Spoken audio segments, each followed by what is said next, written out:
मीरपुर नाम के शहर में तेजस अपनी पत्नी नीरू के साथ रहता था। पति पत्नी दोनों ही नौकरी करते थे। एक दिन तेजस गांव अपनी माँ के पास फोन करता है। हेलो, प्रणाम माँ। जीते रहो माँ, तुम दादी बनने वाली हो। अरे वाह, ठीक है बेटा, मैं कल ही आती हूँ। जब माँ जी शहर पहुंची तो बेटे बहू ने बहुत अच्छे से स्वागत किया। लीजिए माँ जी चाय। अरे गर्मा गर्म पकोड़े ले आओ माँ के लिए। नीरू रसोई में गई और 2 मिनट में ही पकोड़े ले आई। जी ये लीजिए। बहू जादू से बनाए हैं क्या?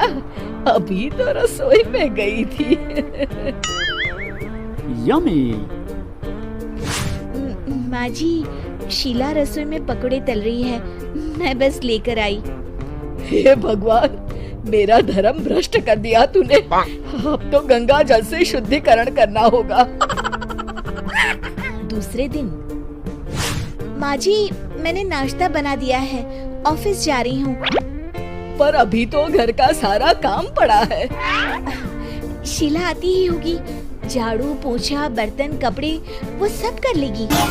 हमारे जमाने में घर का सारा काम हम ही करते थे। जी माँ जी, आप बहुत होशियार हैं, मैं घर ऑफिस दोनों नहीं संभाल पाती। तो जरूरत क्या है घर से बाहर जाकर चाकरी करने की? वैसे भी घर का काम खुद करने से घर में बरकत आती है, समझी? पर माँ जी। पर वर कुछ नहीं, इस महीने की पगार मिले फिर ऑफिस बंद है। हाँ। रात को नीरू तेजस से कहती है, सुनिए जी, माँ जी बोल रही थी कि मैं नौकरी छोड़ दूं। वैसे ठीक ही तो है, अभी तुम्हें आराम की जरूरत है। फिर भी आराम कहाँ, शीला को छुड़ाने के लिए बोल रही थी। तो अब 24 घंटे में इतना काम तो कर ही सकती हो। पर जॉब पसंद है मुझे, घर पर मन नहीं लगेगा। अगले दिन जब दोनों ऑफिस के लिए निकल रहे थे, मेरी तो कोई कीमत ही नहीं है इस घर में। माँ जी, आजकल महंगाई बहुत है, रहन सहन भी बदल गया है, दोनों नौकरी करते हैं तभी ठीक रहता है। अच्छा, तू कहना क्या चाहती है? मेरा बेटा तुझे बिठा के खिला नहीं सकता? तू ही इस घर का खर्च चला रही है, हैं? नहीं माँ जी, मेरा वो मतलब नहीं था। मतलब खूब समझती हूँ, ये बाल धूप में सफेद नहीं किए मैंने। हाँ। अब तो ये रोज का काम हो गया था। तेजस भी रोज की झिकझिक से परेशान हो गया था। एक दिन उसने कहा, नीरू, वैसे भी तुम्हें मैटरनिटी लीव मिलने वाली है, तो अभी से ही छुट्टी ले लो। पर क्या, मेरी सैलरी अच्छी खासी है। आखिर नीरू ने रिजाइन कर दिया। जब बच्चा हुआ तो घर में सब बहुत खुश हुए। कुछ दिनों बाद तेजस फाइल देख रहा था। क्या हुआ तेजस, कुछ परेशान लग रहे हो?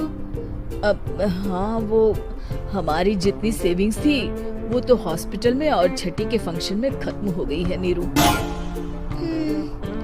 और अभी वैसे मंदी चल रही है तो मैं बोल रही थी कल मुन्ना को हेपेटाइटिस का टीका लगवाना है। नीरू, क्या पोस्टपोन नहीं कर सकते? नहीं जी, बिल्कुल नहीं। अब तेजस को समझ में आ रहा था कि उससे गलती हुई है। पैसों की कमी का असर घर के माहौल पर भी पड़ रहा था। अगले दिन, बेटा मेरा चश्मा और ये दवाइयाँ ले आना, पर्चा देते हुए माँ जी ने कहा। जी। तेजस, मुन्ना के लिए दूध का डिब्बा और डायपर भी ले आना, और ये किराने के सामान की लिस्ट है, इसे भी लाना है। तेजस गुस्से में लिस्ट मरोड़कर फेंकता है और चिल्लाता है, पैसे क्या पेड़ पर उगते हैं? ये ले आना, वो ले आना। अरे पर ये जरूरत का सामान ही है। वो गुस्से में बिना कुछ कहे ऑफिस चला गया। अरे लंच तो ले जाइए। नीरू दौड़कर डिब्बा पकड़ाती है। एक दिन खाना खाने के बाद, नीरू, अब तो मुन्ना कुछ बड़ा हो गया, तो अब तुम वापस ज्वाइन कर लो ना जॉब। पर इस रिसेशन में जॉब मिलना बहुत मुश्किल है। ट्राई तो करो।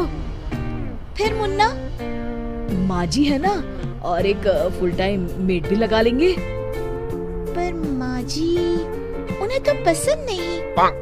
तभी माँ जी वहाँ आ जाती है और प्यार से नीरू के सर पर हाथ फेरते हुए बोलती है, अब मेरी समझ में आ गया बहू, पहले के और अब के समय में अंतर है।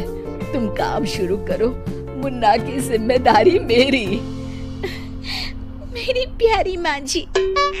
ये कहकर नीरू उनके गले लग गई। शिक्षा, परिवर्तन संसार का नियम है, हमें भी समय के साथ चलना चाहिए। उम्मीद है कि आपको हमारी ये कहानी पसंद आई होगी। कृपया हमारे चैनल को सब्सक्राइब करें और सभी अपडेट्स के लिए बेल आइकन जरूर क्लिक करें। और हाँ, वीडियो लाइक और शेयर करना मत भूलिएगा। Bye bye.